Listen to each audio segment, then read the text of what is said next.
Le Seigneur soit avec vous. Évangile de Jésus-Christ selon saint Matthieu.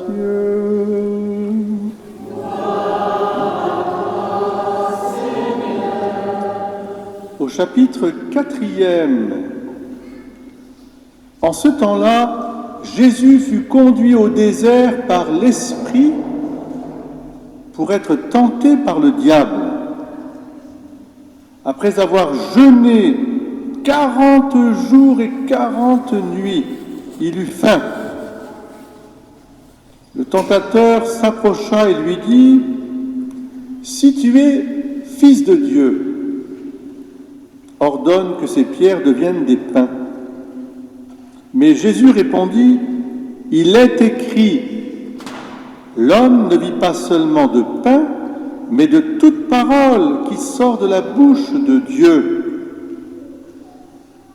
Alors le diable l'emmène à la ville sainte, le place au sommet du temple et lui dit : « Si tu es fils de Dieu, jette-toi en bas, car il est écrit, il donnera pour toi des ordres à ses anges, et ces anges te porteront sur leurs mains, de peur que ton pied ne heurte une pierre. »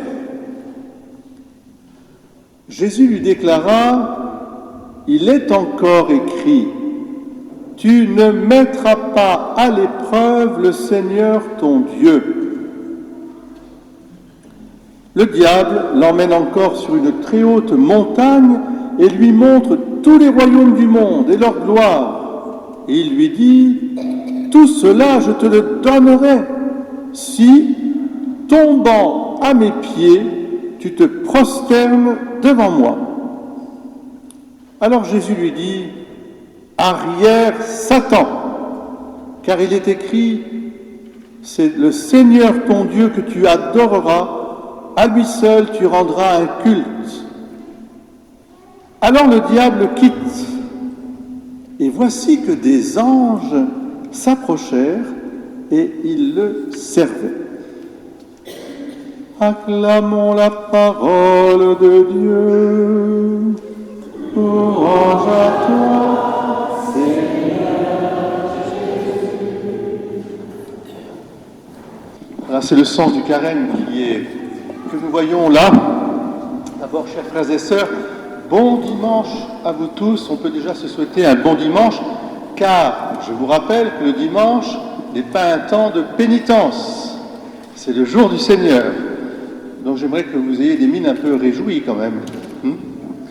Donc le dimanche, c'est le jour de la résurrection du Seigneur, mais nous sommes au début de ce saint temps de carême, et c'est magnifique d'ailleurs. Vous voyez que la fin de l'évangile se termine par une petite scène qui passe un peu inaperçue, mais qui est si belle. Qu'est-ce qui se passe à la fin de l'évangile ? Il y a les anges qui viennent pour servir Jésus. Ils sont toujours là, nos anges, vous savez, ils veillent sur nous. Parce que l'ange nous rappelle qu'au commencement, ce que nous avons entendu dans la lecture de la Genèse, Dieu a tout fait avec amour et bonté.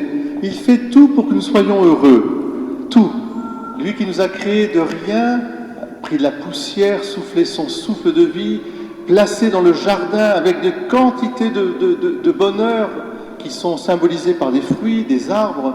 Voilà, il a toujours voulu notre bonheur. Et il ne fait que ça. Dieu n'est qu'amour. Mettez-vous bien ça dans votre cœur profond. Dieu est un Père qui aime ses enfants d'une manière infinie. Mais il est vrai que nous qui vivons en 2026, comme tous nos prédécesseurs, tous nos aïeux, nous sommes confrontés au problème du mal. Pourquoi il y a ce mal ? D'où ça vient ce mal ? Pourquoi il y a cette souffrance, etc.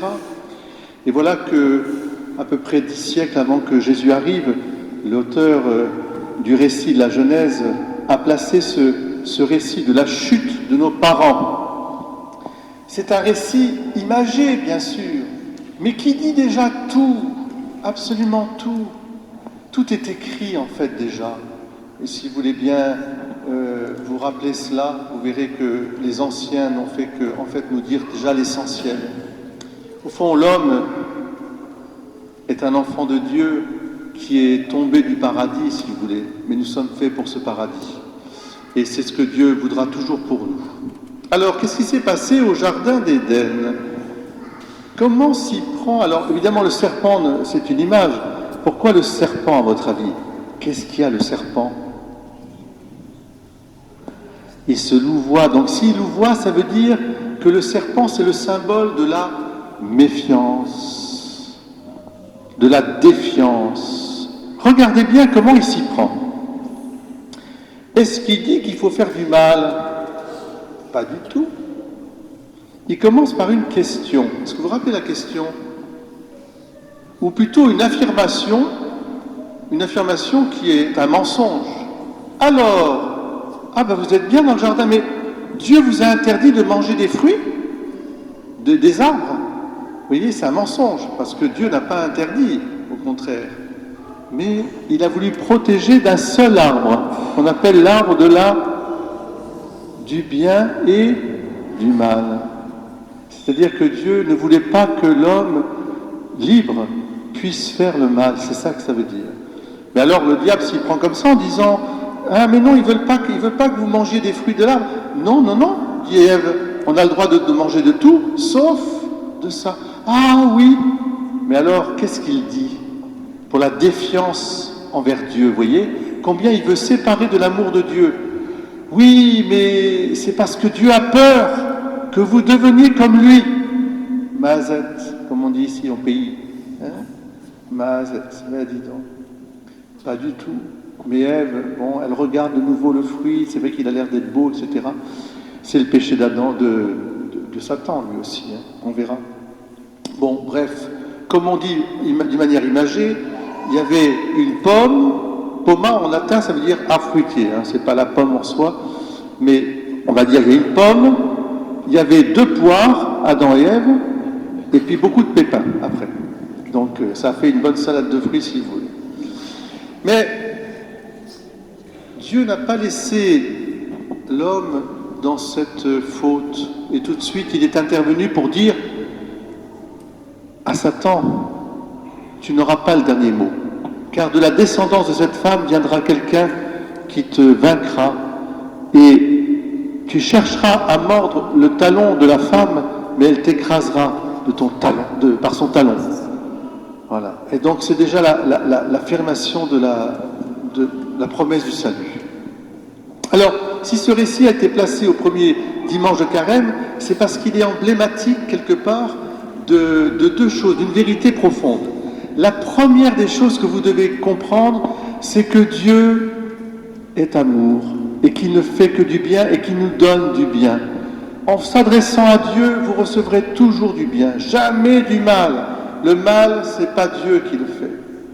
C'est nous qui le faisons, tentés par le diable et succombant à la tentation. Mais c'est bien nous, c'est pas Dieu. Voilà, n'attribuez pas à Dieu jamais le mal. Dieu n'est qu'un père qui aime ses enfants. Et bien sûr, il vient à notre secours. Et ça, c'est aussi une deuxième vérité que nous dit saint Paul. Là où le mal a abondé, la grâce a surabondé. C'est-à-dire, ne mettez pas au même niveau le mal et le bien. Jamais. Car Dieu, de rien, il fait quelque chose de merveilleux. Et au présent même. Voilà. Donc, sa grâce vient nous aider, nous fortifier, et sa grâce fait des merveilles en nous. Et rétablit en nous cette filiation divine. Pour que cette filiation divine soit vraiment effective, il a envoyé qui? Il a parlé par les prophètes, il a parlé, hein, mais il a envoyé sa parole, le Verbe de Dieu, Jésus, Fils de Dieu, Sauveur.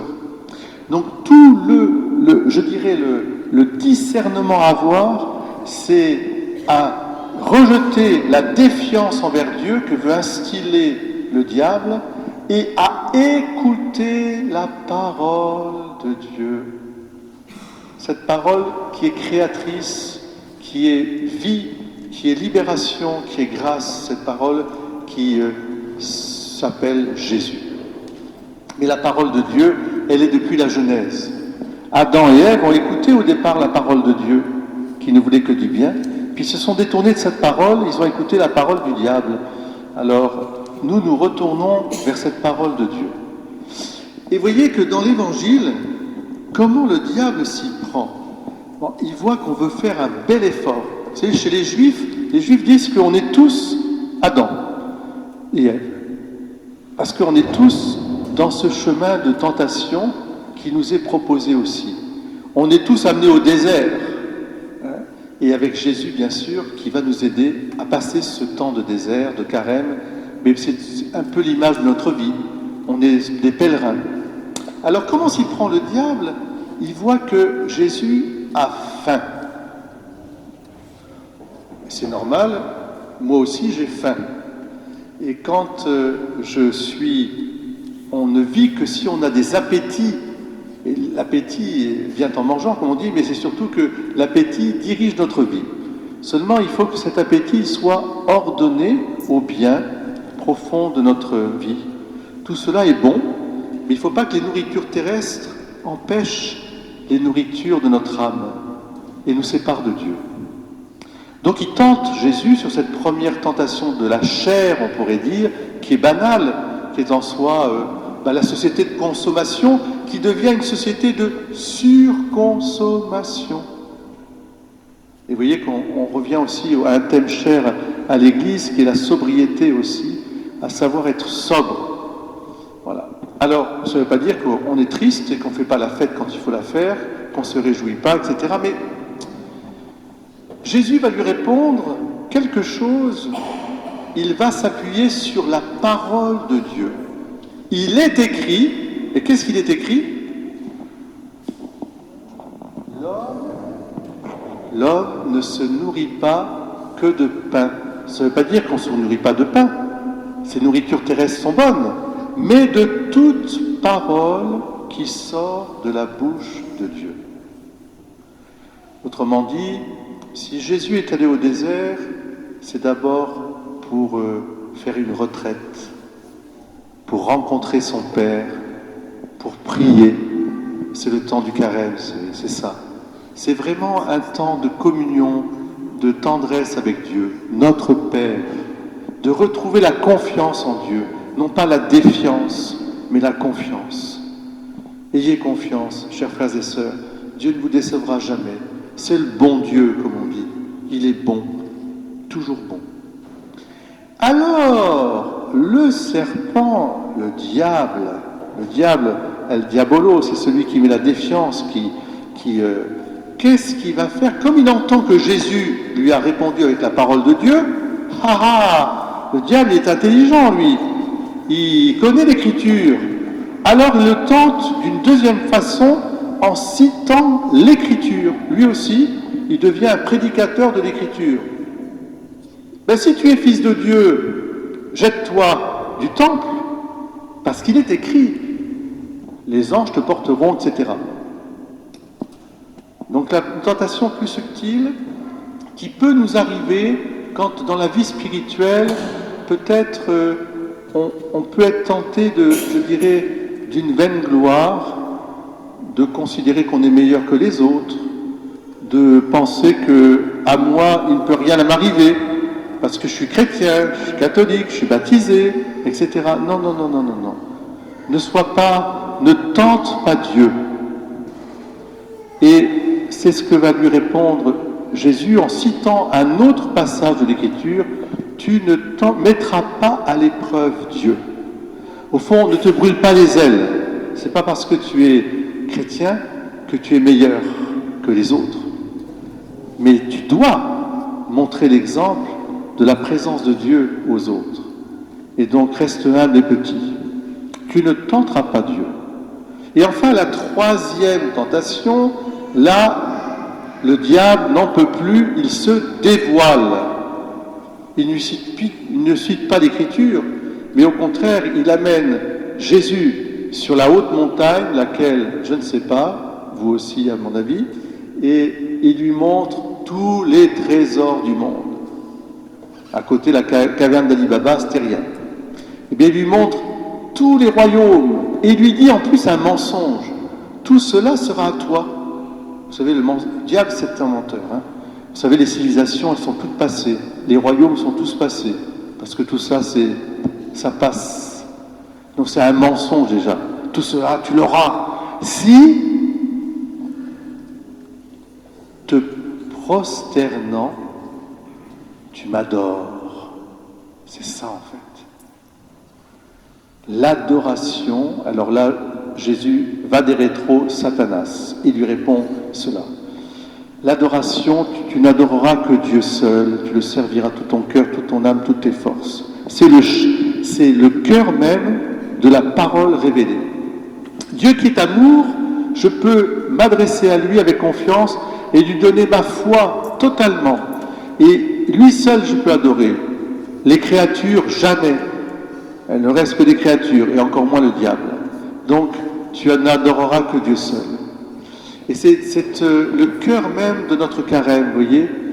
L'adoration, c'est la communion. L'adoration, c'est la confiance.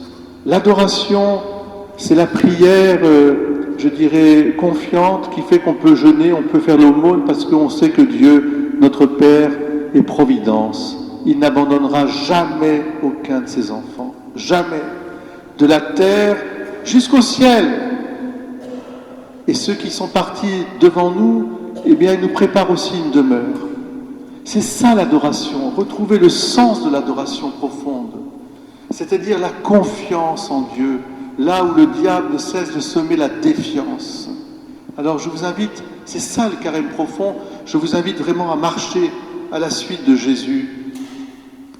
Au fond, le carême, au-delà des efforts qu'on va faire, au-delà des tentations qu'on va déjouer, du mal qu'il faut repousser, c'est d'abord l'affirmation que Dieu ne cesse de faire du bien à l'homme et à la création.